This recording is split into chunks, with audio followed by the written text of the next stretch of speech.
What you see as your wife pulling away from you is actually your wife feeling hurt and lost. And she feels hurt and lost because she's disconnected from you. Your connection is powerful.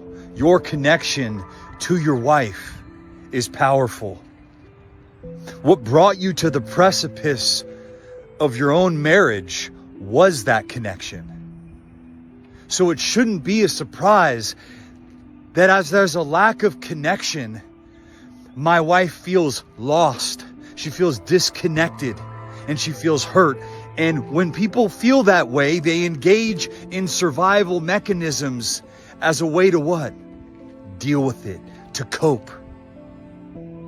So what you see is a reflection of what you think or how you think your wife actually feels about you is actually wrong.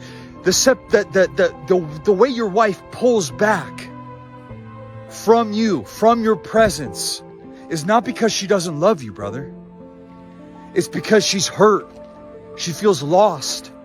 And it's because she does love you, but she has nowhere to put that love. It's love with nowhere to put it. Love that has nowhere to go.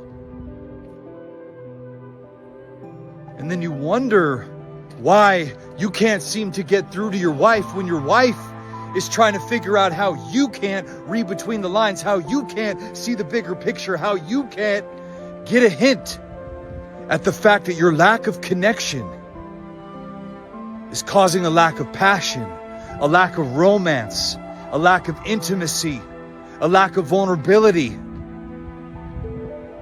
And the marriage feels empty and hollow. And so many men think that they have more time in a situation like this. Like, oh, well, I have it figured out. You know, my wife would never leave me. Let me tell you right now, you're opening yourself up to potential infidelity. You're opening yourself up, right, to a situation where divorce can get put on the table because you might be in control of a lot of things in your life, but there's another party involved in your situation. And that person has free will. They're not mandated to be with you, despite what you believe.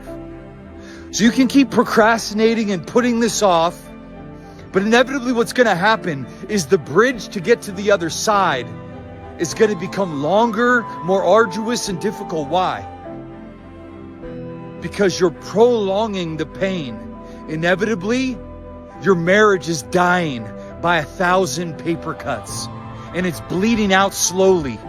And as you allow your marriage to lose the life, its vitality, its vibrance, its essence, as your marriage loses that, you're going to have to resuscitate it. And when you have to resuscitate it, it's going to take you effort, energy, and commitment. And if you're not willing to put in the effort, the energy, and commitment right now, what makes you think that you're going to be willing to do it when it's hanging on by a thread?